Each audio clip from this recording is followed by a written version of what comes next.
So in 1 year, the amount of money the government spends on those outside consultants, outsourcing, and contractors is going to go up 37%, up to $26 billion. After Mr. Carney just ran an election saying that he's going to reduce the reliance on outside consultants. This is the Canadian Taxpayers Federation podcast, where we are fighting for lower taxes, less waste, and more accountable government. I'm Chris Sims. I'm the Alberta Director for the CTF. My dear friend Franco Terrazzano is stationed in Ottawa. He is our Federal Director. Franco, thank you for toughing it out over the last few weeks. You've been doing a bit of a deep dive into the spending changes. Now, as a quick preamble, we do alternative media, we do mainstream media, etc. I've been listening to the mainstream media narrative the last couple of weeks, and it's kind of like this, oh, everything is new and shiny and better and different. And kind of the narrative right now is, Prime Minister Mark Carney is stealing from the Conservative playbook. They won't have anything left. I can understand why they're saying that, because the throne speech was kind of traditional, and apparently he isn't letting people wear pajamas to the office anymore, which is great. But and by office, you mean living room? Yeah, exactly. But you actually look at numbers. You actually look at data. And it blew my mind, this article that you wrote recently pointing out how much the Carney government is spending. And we wanted to do a deep dive in this episode about what they're spending your money on. Where did you want to start with it? Well, let's just go high level here, right? Because, during the election, Carney essentially ran on this impression that he was different than Justin Trudeau, right? It's going to be a different government, totally different. And then he also ran on this idea that he's going to rein in government spending. Well, Mark Carney is actually right. He's not Justin Trudeau. He's going to be spending more than Trudeau, adding up even more debt than Trudeau was planning to do over the next 4 years. So, folks, everyone knows that the federal government has not produced a budget under Carney, right? That's not news. But what the federal government has to do every year is table its main spending plan. Okay, that's, the wonks, it's formally called the main estimates. Well, I had the displeasure of going through the main estimates line by line, department by department, to see exactly what's going on with spending. And look, folks, this year's main spending plan from the government is going to increase to about $488 billion. Okay, that's more than an 8% increase this year alone. So think about the massive spending that was going on under Trudeau, and Carney this year is going to spend 8% plus more than Trudeau did last year. Now, Chris, we're going to get into the details, department by department in a second here. But not only is the overall figure going up with spending, but spending is going up in more than 80% of the federal departments, agencies, and crown corporations. In fact, there are 26 different federal organizations that are going to see their budgets increase by more than 20% this year alone. Okay, I just wanted to go over that number really quickly again. Did you say $480 billion is how much they're going to spend? Yeah, and that's just in their main spending plan, $488 billion, 8% more than last year.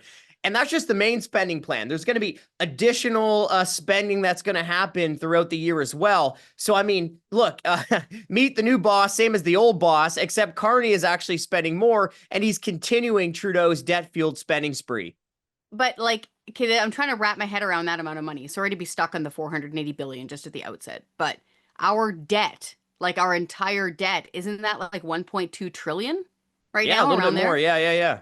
So isn't this around a third-ish, a little bit more than what we even already have amounted for the debt? This is a mind-blowing amount of money. Oh, it's huge. It's huge. And as I mentioned, most of the departments and agencies, after years of higher spending, are going to be spending more of taxpayers' money. Okay. This is just gross. And very quickly at the outset, I want to remind people, I know it sounds like, duh, okay, but it's a good thing to visualize. This is all your money. Every nickel of this. The government is not, investing in wealthy trees and then harvesting from them. This is your money. And when they borrow money, that's your money too. And your grandkids are going to be saddled with that debt. So I want you to picture when Franco's talking about this money for the next, few minutes, picture cash coming out of your wallet. Okay? Picture cash draining out of your bank account. Visualize this. All of this is your money. Okay, Franco, where do you want to start when it comes to the spending? Well, let's just start with the biggest spending increases. Okay. So the largest growth in spending is going to Canada Post.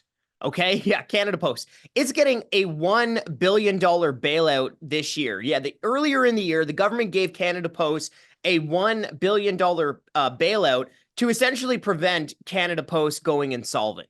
Okay. Now here's the funny little thing that's going on here. This $1 billion bailout that the government is taking from you, giving to Canada Post, that's supposed to be repayable funding. Canada Post is supposed to pay that money back if they have the revenue to do that. Now, that's a big if, and I would say, Chris, don't hold your breath waiting for that money to get paid back to you because, since 2018, Canada Post has lost money every single year. In fact, they've lost $3.8 billion going back to 2018. So, here's a bold prediction. Canada Post isn't going to pay back a dime of that $1 billion it's taking from taxpayers that it's taking from you.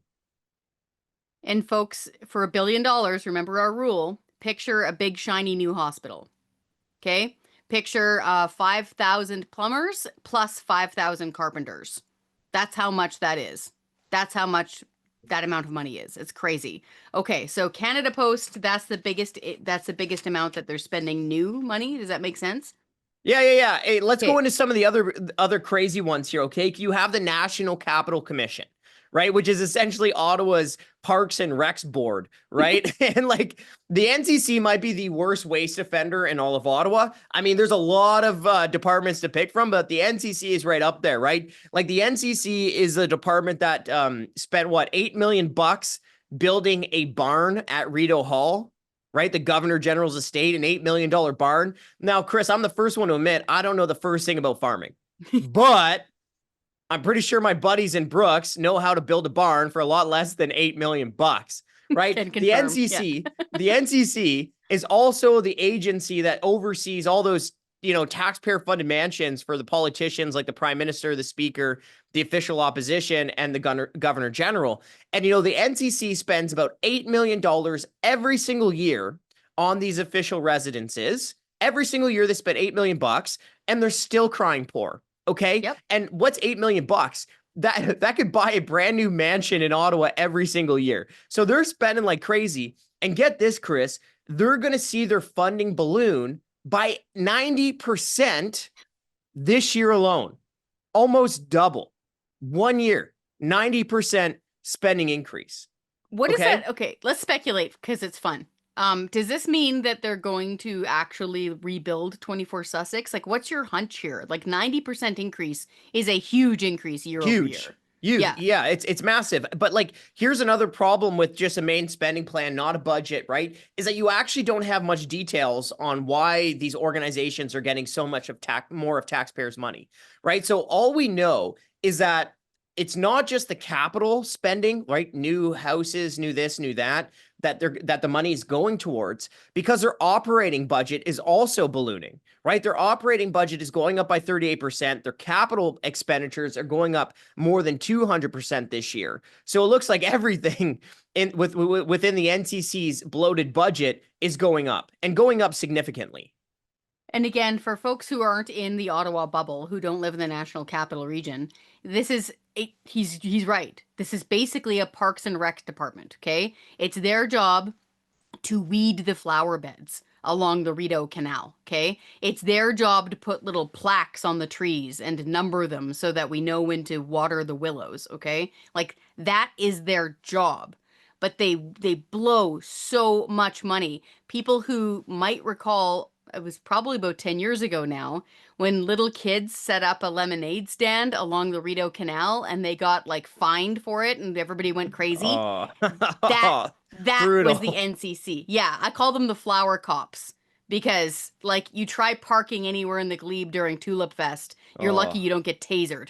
So yeah, the government keeping you safe from lemonade. That's right. So that's the NCC. And don't worry, folks, we are going to dig in to find out where that money is going with the NCC because they famously have wasted money for years and years and years. So, okay. So we've got Canada Post, which that blows my mind, an extra $1 billion. And again, they're supposedly lending them the money, but how are we sure they're going to be able to pay it back? This is like lending money again to one of like your, old high school friends. And it's like, buddy, how are you going to pay this back? Oh, I don't know. I'm going to sell candy at the mall. Like, this is not a good business plan. Okay, so we've got Canada Post, NCC. Who's next? Who's getting All the right, big I'm going to spending rattle increase? off a couple of them. Then I want to move Okay. into consultants. Okay, so let me Okay. just rattle off a couple big spenders. Okay, so Telefilm Canada. Telefilm Canada. Okay, it's essentially just like a slush fund for the Canadian film industry. That's essentially the best way to put it. They're going to be getting nearly 60% more from taxpayers this year alone. This isn't over like 10 years. This is an extra 60% this year. Okay, Chris, your favorite organization, the Canadian Radio, Television, and Telecommunications Commission, the CRTC, they're going to get an extra 21% more from taxpayers this year. Oh, and get this, folks, the Department of Industry, aka the Department of Corporate Welfare, where they take your money and hand it to businesses, is going to be getting 40% more from taxpayers this year, right? And like, remember, it was the former industry minister, who's now the finance minister, actually, Champagne. He's the guy who was captaining Canada's EV battery crusade and put taxpayers on the hook for about $30 billion to multinational corporations so that they could build their battery factories. You know, every now and then I wonder if we're in a simulation. And the fact that the Liberal finance minister's last name is literally Champagne. Like, they're playing.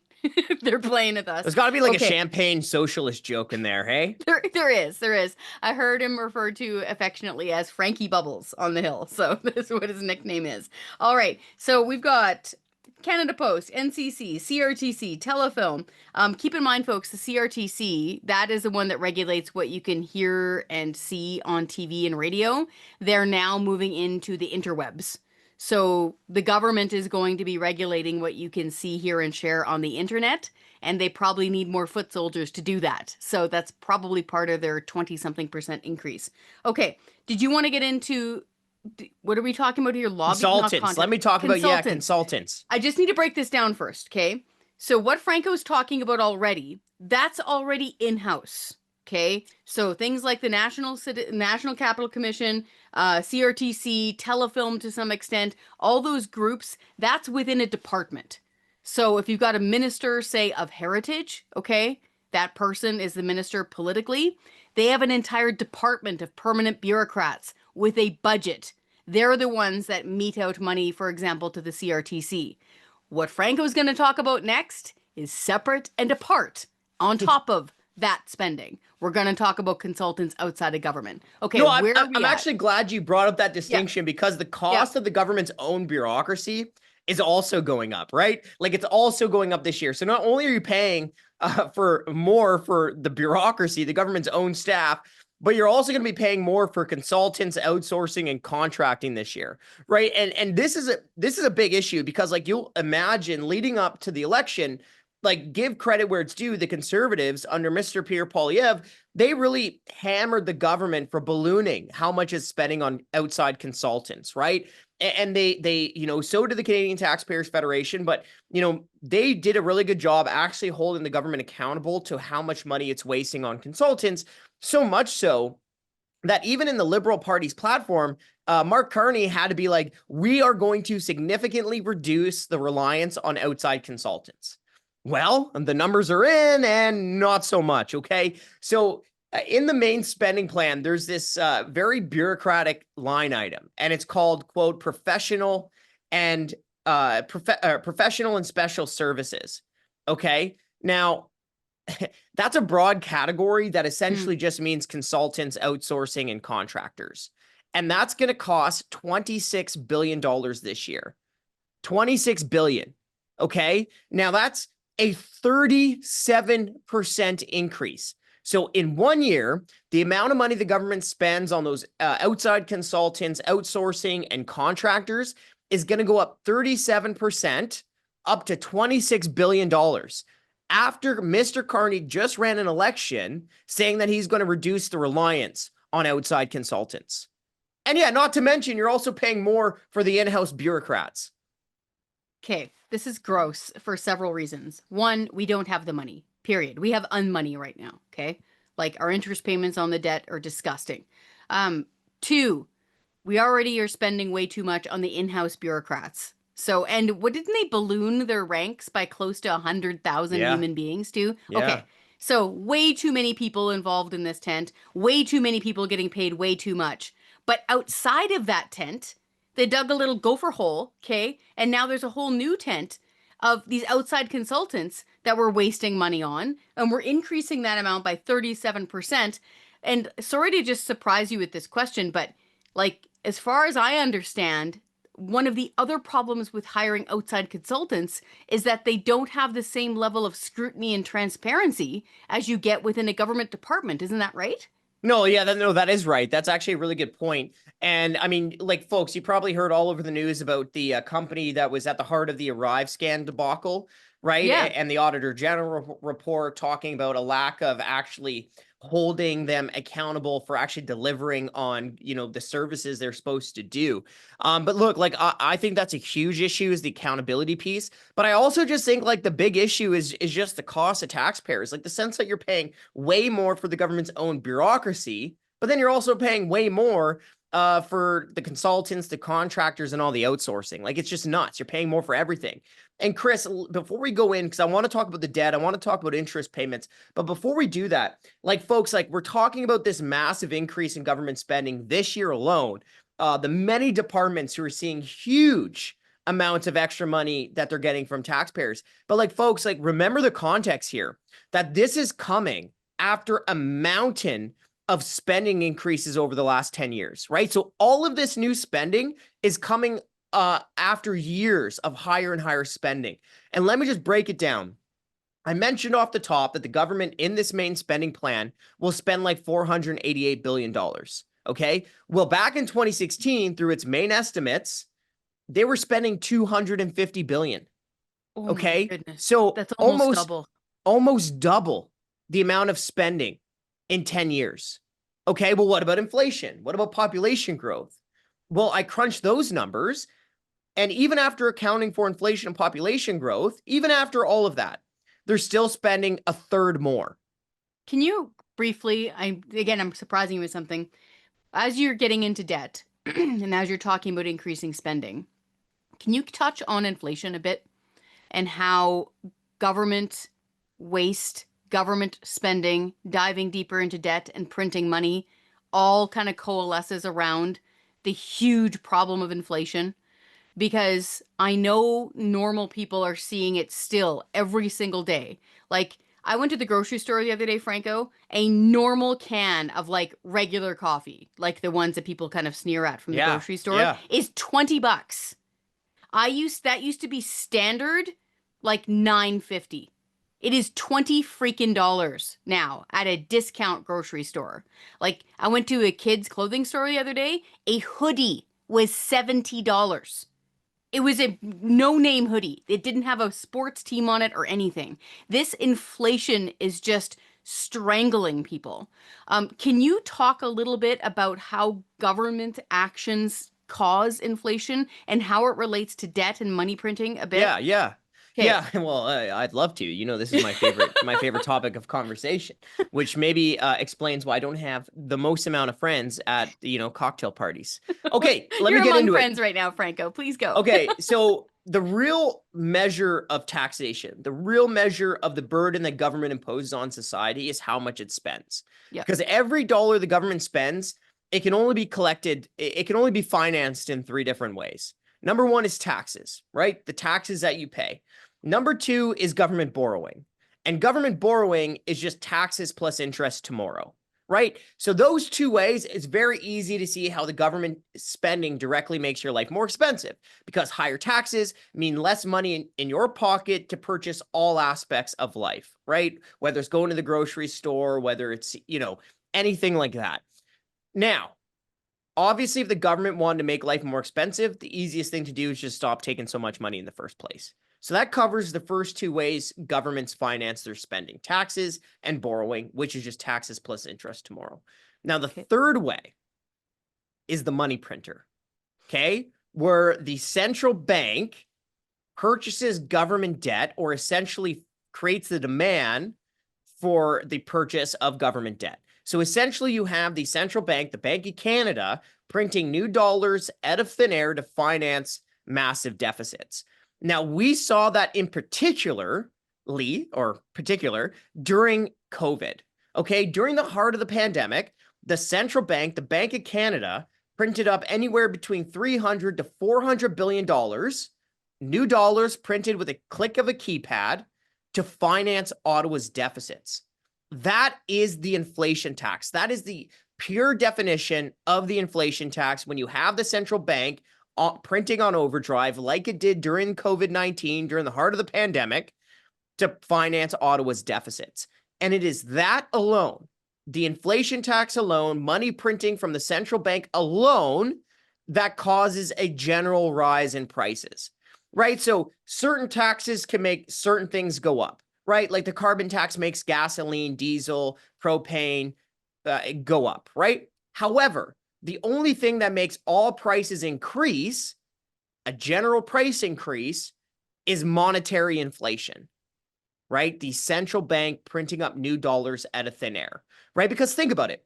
If a government can print new dollars out of thin air, but you obviously can't print farmland out of thin air, you can't print groceries out of thin air, well, you get the perfect storm of inflation, which is too many dollars chasing too few goods. So that's exactly how the money printing, where the central bank purchases government debt, leads directly to everything getting more expensive. And we're in it right now. And Al, you pointed out something, like you explained it so well. You pointed out something a while ago of they did this. They printed between $300 and $400 billion in the middle of the lockdown. Yes. While at the same time seizing, in some cases, or shutting down the means of production of those things. Yeah. So they created a whole bunch of yeah. money, but we weren't creating the stuff that money actually buys, right? So it was almost like both of the worst causes of inflation, where you have essentially a country going through revolving lockdowns where you're not creating as much stuff. But then on the other hand, you have the central bank just pumping a ton of new dollars out of thin air into an economy that is shut down. And that really was the perfect storm for the inflation that we saw, the 40-year high inflation that we saw in 2022, and still the higher prices that we're paying today. Oh yeah, it hasn't come down. Like, you look around and the prices are still really crazy high. I'm too scared to ask you when you think that will eventually ebb, when that wave will eventually come down. Do we want to get into debt? Do we want to talk about the risk of debt? Do we want to talk about why this huge debt is such a huge problem? And I know for our listeners, we do get comments, okay? And we read all your emails. We know it's not a fun topic, okay? We know that, it can be upsetting, but it needs to be looked at because, again, as Franco has pointed out, this is your money. Like, you're going to be on the hook for this. Like, generations of people in Canada are going to be on the hook for this. And it's up to us to yell at these politicians to make them stop plowing into debt so deeply. Could you want to talk about it a little bit here on why it's so important to hit the brakes? Yeah. Well, let me just lay the picture, let me just give a lay of the land first, okay? So you have, first of all, now every dollar the government is spending, it's not even just sticking you with the bill. They're sticking your kids and your grandkids with the bill, because it's your kids and your grandkids that are going to be making payments on Ottawa's debt for the rest of their lives. Okay, so let's go back to 2015, just before Trudeau became prime minister. The federal government was about $600 billion of debt. So it took all the prime ministers over all of those decades, more than a century, to rack up $600 billion of debt federally. Okay, well, in about 9-10 years, Trudeau doubled the debt. He added more than $600 billion of debt in less than 10 years, the same amount of debt that it took all those previous prime ministers to rack up. So in a decade, Trudeau doubled the debt. And now the debt stands at about $1.3 trillion. Okay. Now, folks, we don't have a federal budget, so it's actually impossible to know exactly where the state of our finances are. However, in Carney's Liberal platform during the election, he did give us an idea of what he's going to do, right? So according to Carney's own election platform, he's going to add about $225 billion in additional debt over the next 4 years, another $225 billion of debt. Well, for context, over those same 4 years, Trudeau was planning on adding $131 billion. So let that sink in, okay? Carney is planning on adding almost $100 billion more to the debt than even what Trudeau was planning, okay? Right? The banker was supposed to be better with the numbers than the drama teacher, but the banker is going to be adding up almost $100 billion of more debt over the next 4 years than what even Trudeau was planning. Okay. What do you say when Carney says something along the lines of, oh, well, my spending, my debt is going to be better because I'm spending it on things.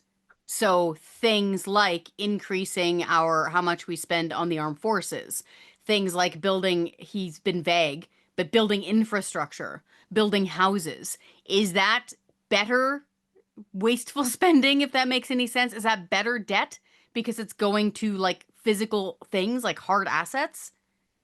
Yeah, I mean that's a good question. Now He says it a lot. Like here's the honest answer, right? Is that I mean it's still more debt. Yeah. Right? You're still more debt, and I'll get this into a second, but more debt means more money wasted on interest charges. Right? So look, if Carney has new priorities, and we can get into the defense spending in a second, let's just leave it for a second to aside, but this goes to anything. Look, after the last 10 plus years of crazy out of control spending in Ottawa, if you're going to spend more money on something, you then have to spend less somewhere else. Yeah. Okay. Let me give you an example. Let's say, you own your own home, but you have a leaky roof. You got to fix the roof. Okay. So then what do? You fix the roof, but then you cut back spending elsewhere, right? Maybe you don't go on that vacation, right? You certainly don't buy a new flat screen TV and a couple ATVs and a brand new BMW, right? So if you have something to fix, like a leaky roof, you fix a leaky roof, right? You prioritize spending. Every family, every business knows that, right? But what the Carney government essentially is doing is just spending more money on everything forever, right? That doesn't make sense. So if there's a new priority and you have to address it, but then find savings elsewhere in the budget. Is there a chance, I'm trying to find blue pills where I can here in the couch cushions. Is there a chance that he will sober up in the fall when there's a fall economic statement? Maybe he's just the new kid in class and they are just going to run on their fumes of the last government over the summer. And then in the fall, there could be a serious adult in the room when it comes to spending for the fall economic statement. Like, do you have any hope that it's going to be balanced in the fall, like, or cut spending? A balanced budget? I don't know, but a balanced budget on it. Like, look, the honest answer is, I mean, who knows what's going to happen in the fall, right? We don't know. We don't have a budget. There's no way of telling exactly what he's going to do. All we can do is look at what the government is putting in front of us. And that's the main spending plan, where you've seen a spending increase over 8% this year, even compared to Trudeau's last year, and his platform. And his platform, he's going to add $225 billion to the debt over the next 4 years. So all I can really go off of is what has been tabled before us, the main spending plan and the platform. And that doesn't give me a very good sense of hope. Now, what I will say, folks, one of the reasons this is so important, and we're going to get to interest payments in a second, but one of the reasons this is so important is like, look, we've seen, just go back to the 90s, where if you keep kicking the can down the road and you don't put out the fire when there's a little bit of smoke, it eventually engulfs the whole house, right? And that's what happened in the 90s. And you saw both at the provincial level and at the federal level and across different political stripes, you saw that politicians were forced to make very, very, very tough decisions because they let the debt problem get so out of control, right? You then even saw like the NDP in Saskatchewan having to significantly cut spending. Like how many rural hospitals were shut down across that prairie province back in the day, right? Yep. The Liberal government in Ottawa was forced to cut spending, right? Yep. The Klein government in Alberta, the PCs in Ontario. So you had multiple levels of government, different political parties. They were forced to cut spending. And I would venture to guess, I wasn't in the back rooms back in the day. I was almost still in the womb when all this was going down. But look, like you would venture to guess, I think the most reasonable guess was that to actually for these governments to borrow money, the interest that they would have had to pay was just crazy out of control. Yes. Yes. And that's actually when the Taxpayers Federation was getting started. We were started in 1990, and that's when all these things were coming to a head. We had a brand new sales tax, GST. Debt was going crazy. People were getting super upset. They weren't able to even to borrow money as a country in some cases where rubber was hitting the road at that same time. And that is one of the reasons why the Taxpayers Federation was born.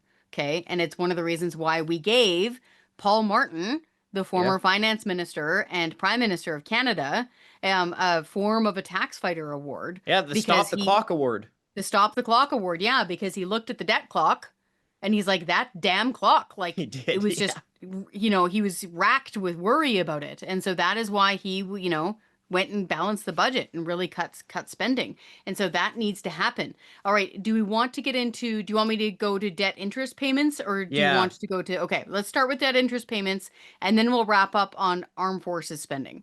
Yeah. Okay. So look,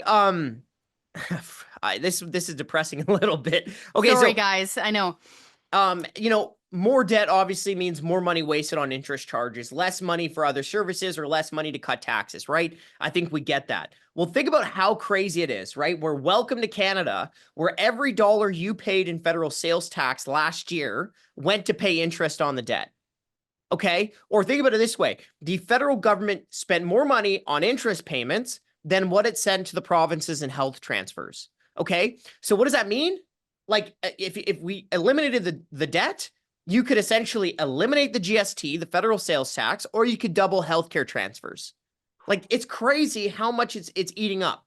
And the main estimates, the main spending plan shows that the government is going to waste at least $50 billion on debt interest charges again this year. Okay. So if we're just $50 billion. $50 billion. So if we're just looking at the main spending plan, I went through the numbers. Look, if interest charges were its own federal department, it would be the third largest if it was its own department. Okay. According to that main spending plan, the government was going to spend about $13 billion more on interest charges than what it would spend through the entire Department of National Defense. Okay. Crazy. And the parliamentary budget officer, man, I love those government bureaucrats over there because they're cranking out numbers. They show that on the current trajectory, right? So if Ottawa doesn't tighten its belt, interest charges on the debt are going to blow a $70 billion hole in the budget by 2029. A $70 billion hole because of interest charges. That is just astonishing. That's close to what the entire budget is of Alberta. That's nuts. Yeah. That's okay.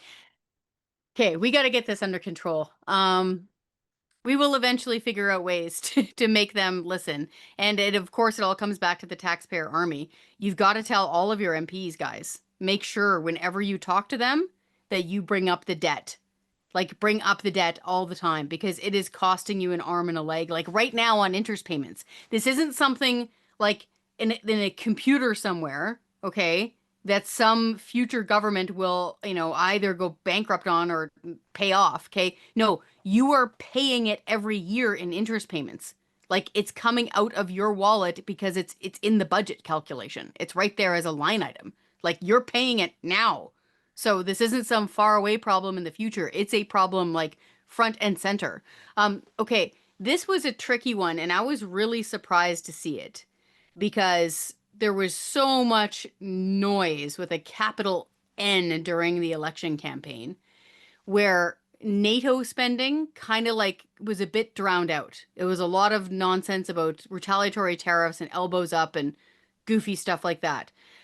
NATO stuff, though, you're talking about some serious money if we're going to be increasing our spending on the Department of National Defense. Can you get into that a little bit? Explain what Carney has said so far and what his commitments have been and how much this could cost us.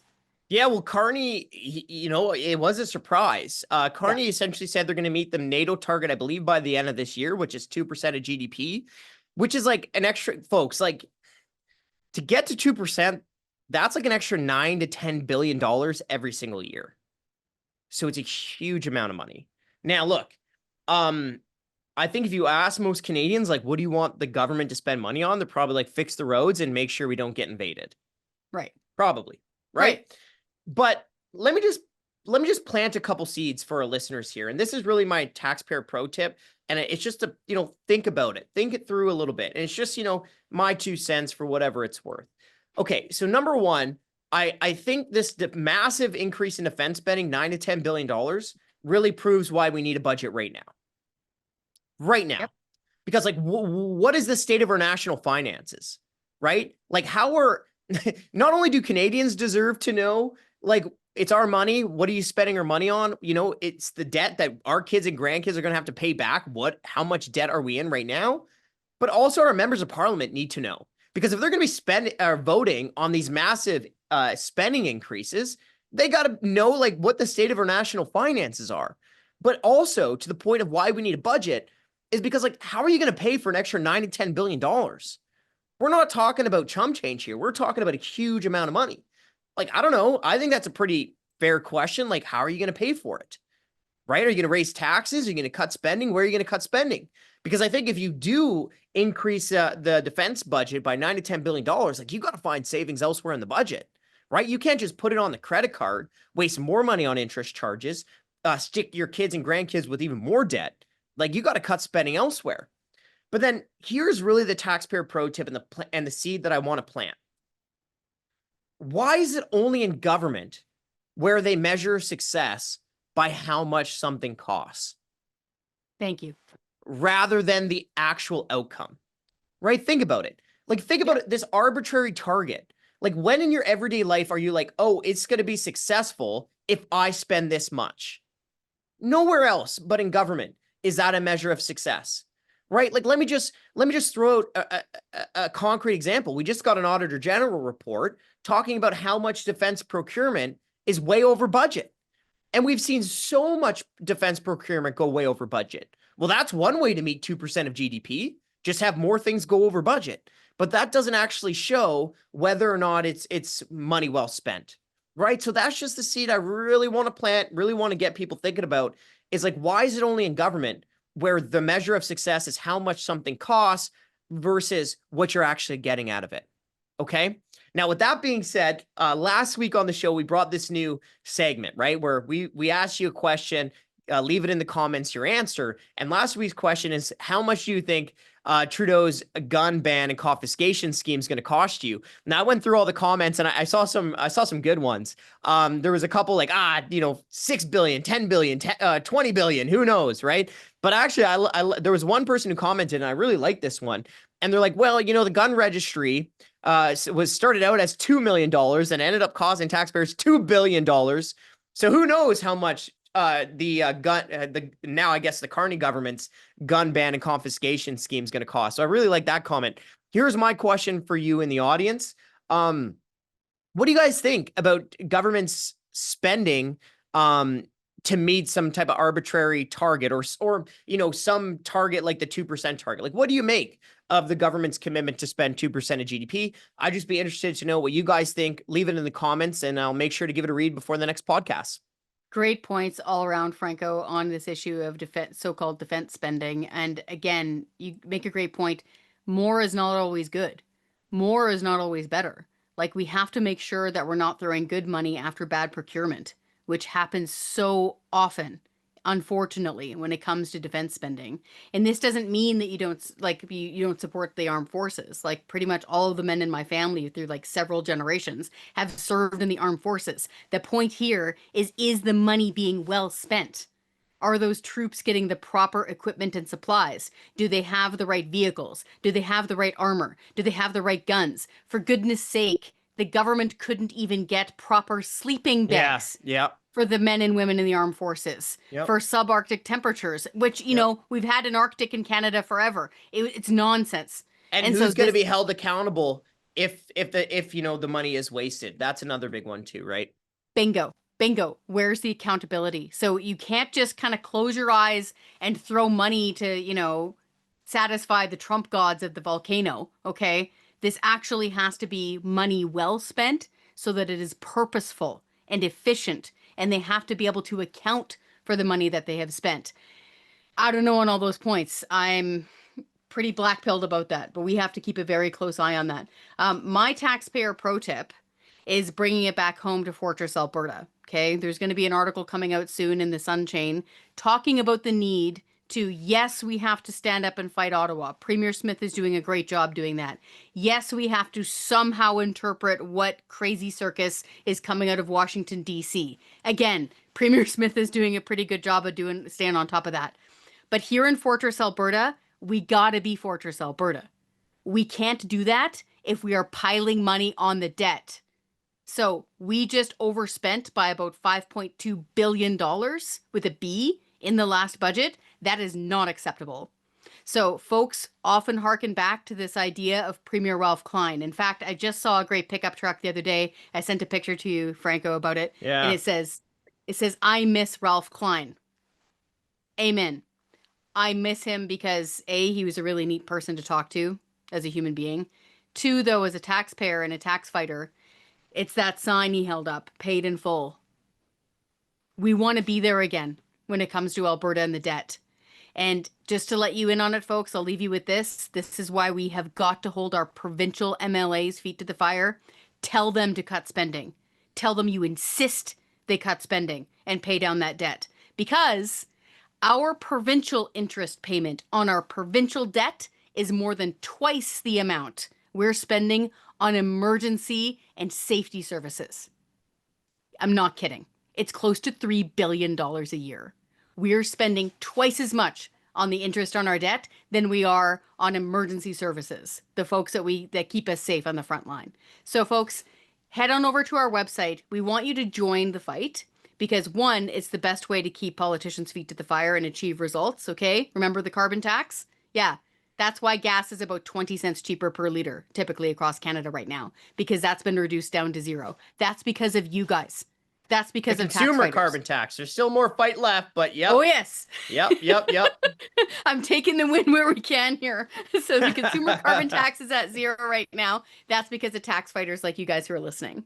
So spread the word to your friends and family who still talk to you. Go to taxpayer.com, sign the petition to stop government waste and to fight the debt. Folks, thank you so much for listening. Be sure to share this with friends who care, because that is how we're helping you fight for taxpayers.